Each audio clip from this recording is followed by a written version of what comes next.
नमस्कार दोस्तों, मैं राजकुमार मौर्य प्रखर इंडिया यूट्यूब मंच पे आपका स्वागत है। आज की इस वीडियो में हम बात करेंगे देश के ऐसे 5 राज्य जहां पर 3 चरणों के बाद चौथे, पांचवें, छठे, सातवें चरण में वोटिंग होनी है, जिसमें लगभग 90 से 95 सीटें आती हैं।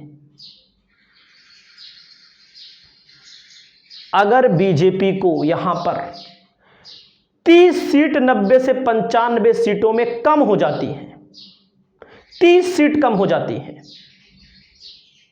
तो बीजेपी की सरकार नहीं आने वाली है। और इन राज्यों के नाम मैं आपको बता देता हूं जहां पर अभी वोटिंग होनी है: उत्तर प्रदेश, बिहार, दिल्ली, हरियाणा और उसके साथ साथ मध्य प्रदेश। अभी महाराष्ट्र में भी वोटिंग होनी है जहां बीजेपी की हालात बहुत पतली है। पश्चिम बंगाल में भी वोटिंग होनी है। अभी बहुत जगहों पर वोटिंग होनी है, लेकिन केवल 5 राज्य, उन 5 राज्यों में सबसे बड़ा राज्य उत्तर प्रदेश है। हालांकि बीजेपी के भक्तों का यह मानना है कि उत्तर प्रदेश में 70, 80, 72, 73, मैं गारंटी दे रहा हूं अब की बार बीजेपी बहुत मुश्किल दौर में है उत्तर प्रदेश में। हालांकि सबसे ज्यादा सीटें जीतेगी, इससे आप इनकार नहीं कर सकते। 45-50 सीटें बीजेपी जीतेगी, लेकिन 30 से 35 सीटें बीजेपी की बहुत बुरी तरह फंसी हुई हैं, बहुत बुरी तरह। पहले उत्तर प्रदेश में बात करते हैं, फिर हम बिहार में बात करते हैं। पूरा आंकड़ा आपके सामने लेकर आया हूं, और उत्तर प्रदेश को लेकर के जो मैं बता रहा हूं बीजेपी के हालात, उसको लेकर मैं 4 जून को तो पक्का मिलूंगा और मैं दिखाऊंगा कि उत्तर प्रदेश में बीजेपी 70, 72, 71, 73 ये सब आंकड़ा नहीं मानने वाला है। बीजेपी की 25 से 30 सीटें नुकसान में जाने वाली है उत्तर प्रदेश में। जैसा कि आप जानते हैं, पहले चरण में वोटिंग समाप्त हो गई है।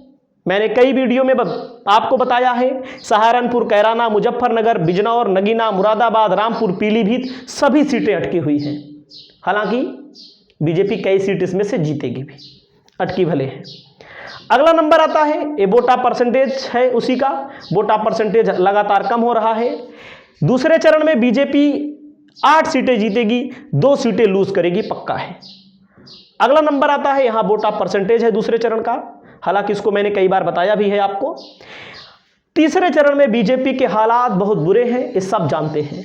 संभल अटकी हुई है, फतेहपुर सीकरी अटकी हुई है, फिरोजाबाद, मैनपुरी, एटा, बदायूं, आंवला, बरेली, सभी सीटों पर कहीं ना कहीं इस 10 सीटों में बीजेपी 4 सीट पक्का होने जा रही है, 4 सीट पक्का होने जा रही है। अब आप यहां आइए, ये है वोटा परसेंटेज। अब आ जाइए यहां पर, चौथे चरण की वोटिंग है। अब यहां से सुनिएगा, उत्तर प्रदेश में 54 सीटों पर वोटिंग होनी है। इन 54 सीटों में शाहजहांपुर भी अटकी है, खीरी भी अटकी है, धौरारा, सीतापुर, हरदोई, मिश्रिक, उन्नाव, फर्रुखाबाद, इटावा, कन्नौज, कानपुर, अकबरपुर, बहराइच, सभी सीटों पर कांटे की लड़ाई है। चौथे चरण में बीजेपी को यहीं से जीतना है। अब सभी सीट ने जीतना पड़ेगा। अब आप खुद समझ सकते हैं, कन्नौज जीत नहीं सकते, फर्रुखाबाद जीत नहीं सकते, इटावा जीत नहीं सकते, धौरारा, सीतापुर, हर खीरी, शाहजहांपुर, हर जगह कहीं ना कहीं बीजेपी अटक चुकी है। और मैं जल्दी जल्दी बताता हूं, इस 5वें चरण में आप आएंगे। 5वें चरण में 20 मई को वोटिंग होनी है। मोहनलालगंज की सीट अटकी है, रायबरेली, अमेठी, झांसी, हमीरपुर, बांदा, फतेहपुर, कौशाम्बी, बाराबंकी, सभी सीटों पर लड़ाई है। लड़ाई का मतलब इसमें से कई सीट बीजेपी हारेगी, जो पिछली बार सभी सीटें जीत गई थी रायबरेली को छोड़ करके। सभी सीट बीजेपी जीत गई थी रायबरेली को छोड़ करके। अब की कई सीटें यहां पर हारने वाली हैं। और अब सबसे खतरनाक चरण है इसमें, 54 सीटों में 54 सीटें जो बीजेपी की बाकी है उत्तर प्रदेश में, कम से कम बीजेपी को 40 सीटें जीतनी पड़ेंगी, कम से कम 40 सीट, नहीं तो बीजेपी भरपाई नहीं कर पाएगी। क्योंकि सुल्तानपुर पिछली बार जीत गई थी, प्रतापगढ़ जीत गई थी, सॉरी सुल्तानपुर, प्रतापगढ़, फूलपुर, इन सब सीटों, सभी सीटों पर बीजेपी अटकी है, सभी सीटों पर। इसमें एक भी सीट ऐसी नहीं है जहां यह कहा जा सके निष्पक्ष तौर पर कि बीजेपी चुनाव यहां निकाल लेगी। अब आप समझ सकते हैं, सभी सीटें अटकी हुई हैं और इन 54 में 40 जीतना पड़ेगा बीजेपी को, तभी सरकार में आएगी, नहीं तो ये बड़े पत्रकार देश के बता रहे हैं। अब आप देख लीजिए, 5वें चरण के बाद छठे के बाद 7वें में महाराजगंज, गोरखपुर, ये तो मान लीजिए बीजेपी का होल्ड है, कुशीनगर बीजेपी का होल्ड है, देवरिया भी, बांसगांव भी, लेकिन घोसी, सलेमपुर, बलिया, गाजीपुर, चंदौली, राबर्ट्सनगंज, इन सीटों पर बीजेपी बहुत बुरी तरह से फंसी हुई है। ये रहा उत्तर प्रदेश का हाल। उत्तर प्रदेश में सपा कांग्रेस का गठबंधन है, आप जान ही रहे हैं। अब चलते हैं हरियाणा। हरियाणा में 10 लोकसभा की सीटें आती हैं। पिछली बार बीजेपी जो है, पिछली बार 2019 में बीजेपी यहां पर 10 में 10 जीत गई थी, लेकिन अब की बार जितने भी बड़े पत्रकार हों, कोई राजनीतिक विश्लेषक हो, इसी हरियाणा से बीजेपी की विदाई हो रही है 10 सीटों पर। 10 सीटों में कुरुक्षेत्र है, अंबाला है, सिरसा है, करनाल है, हिसार है, सोनीपत है, रोहतक है, भिवाड़ी है, महेंद्रगढ़ है, गुड़गांव है, फरीदाबाद है। सभी सीटों पर बीजेपी फंसी हुई है। 2 सीटें मिल जाए, 3 सीटें मिल जाए, बहुत बड़ी बात। ये बड़े पत्रकार आपको टेलीविजन के माध्यम से भी बता रहे होंगे, आप ये सब जानते हैं।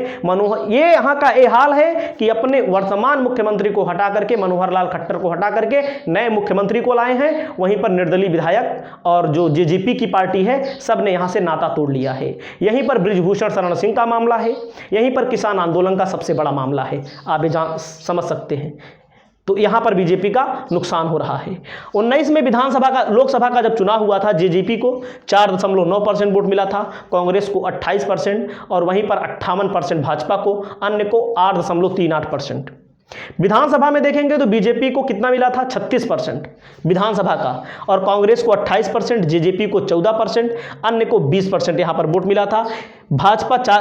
भाजपा यहां पर विधानसभा में 40 सीट, कांग्रेस 31, जेजेपी 10 और अन्य सब बीजेपी के पाले में चले गए थे। तो जेजेपी भी बीजेपी के पाले में चली गई थी, तो यहां पर बीजेपी की सरकार अभी तक चल रही थी और यहां पर बीजेपी की सरकार कभी भी अब गिर सकती है। तो 10 सीटों में कितनी सीटें बीजेपी जीत रही है, केवल 2 सीटें मैक्सिमम। अब आप आइए यहां पर बिहार में आते हैं। बिहार में कौन सी सीटों पर चुनाव बचा हुआ है, दरभंगा, उजियारपुर, समस्तीपुर, बेगूसराय, मुंगेर, सीतामढ़ी, मधुबनी, मुजफ्फरपुर, सारण, हाजीपुर, वाल्मीकि नगर, पश्चिमी चंपारण, पूर्वी चंपारण, शिवहर, वैशाली, गोपालगंज, महाराजगंज, सिवान, नालंदा, पटना साहिब, पाटिलपुत्र, आरा, बक्सर, सासाराम, काराकाट, जहानाबाद, सभी सीटें बीजेपी की फंस चुकी है। यहां पर सभी सीटों में मैं आपको एक एक सीट का भी आंकड़ा देने के लिए सक्षम हूं। कौन सी सीट कौन सी पार्टी के लिए मजबूत है, ये भी मैं बताने जा रहा हूं, थोड़ा सा इंतजार। तो आप यहां पर देखिएगा, चौथे चरण से बीजेपी कहां कहां पर अटकी है। सीतामढ़ी की सीट, सारण की सीट पक्का अटकी है। सारण से कौन लड़ रहा है, रोहिणी आचार्य चुनाव लड़ रही हैं, ये सीट अटक चुकी है, ठीक है। और वहीं पर मुजफ्फरपुर की सीट है, ये भी अटकी हुई है। और यहां पर सीतामढ़ी की सीट है, ये भी अटकी हुई है। और यहां पर यहां पर देखिए, यहां पर आ जाइए, जैसे जहानाबाद, काराकाट, सासाराम, आरा तो मान लीजिए बीजेपी जीत लेगी, बक्सर भी अटकी हुई है। अधिकतर सीटें बीजेपी सबसे ज्यादा लूज, उत्तर प्रदेश से ज्यादा लूज बिहार में कर रही है। तो इन सीटों में से अधिकतर बीजेपी का गठबंधन यहां पर चुनाव हार रहा है। तो आपको ले चलता हूं अगला नंबर, अब मध्य प्रदेश। मध्य प्रदेश में देवास में चुनाव है, उज्जैन में, मंदसौर में, रतलाम में, धार में, इंदौर में और खरगोन में और खंडवा में। तो आप समझ सकते हैं कि इनमें से सभी सीटें बीजेपी को जीतना पड़ेगा, नहीं तो मुसीबत बन जाएगी मध्य प्रदेश में। अगला मैं ले चलता हूं आपको दिल्ली। दिल्ली देश की राजधानी है, जहां से अरविंद केजरीवाल मुख्यमंत्री हैं और उनको जेल में भी भेजा गया। चांदनी चौक, उत्तर पूर्वी दिल्ली, पूर्व दिल्ली, नई दिल्ली, उत्तर पश्चिम दिल्ली, पश्चिम दिल्ली और दक्षिण दिल्ली। और यहाँ पर दिल्ली के मुख्यमंत्री केजरीवाल को जेल में भी डाला गया है। आप जान सकते हैं इनके खिलाफ कोई पुख्ता सबूत ना है, तब भी सुप्रीम कोर्ट को देने के लिए कोई पुख्ता सबूत नहीं है। जांच अभी चल रही है और इनको 9 समन दिए गए, जिसमें प्रत्येक समन को इन्होंने कहीं ना कहीं दरकिनार किया और ईडी ने इनको गिरफ्तार कर लिया है। तो मैंने जो आपको सीटें बताई, यहाँ पर बीजेपी को इन 94-92 सीटों में से कम 83 सीट जीतनी पड़ेगी, नहीं तो बीजेपी की उल्टी गिनती शुरू हो चुकी है। और सबसे ज़्यादा धक्का तो उत्तर प्रदेश से लग रहा है। आपको मैं दिखाऊंगा, जो लोग ये दावा करते हैं 400 सीट बीजेपी जीतेगी, बीजेपी 400 सीट कभी नहीं जीत पाएगी। अब की बार 272 पहुंच जाए वही बड़ी बात है। तो फिर देखते हैं 4 जून को रिजल्ट आएगा, तब तक की जानकारी हम आपको देते रहेंगे। नमस्कार, जय हिंद, जय भारत।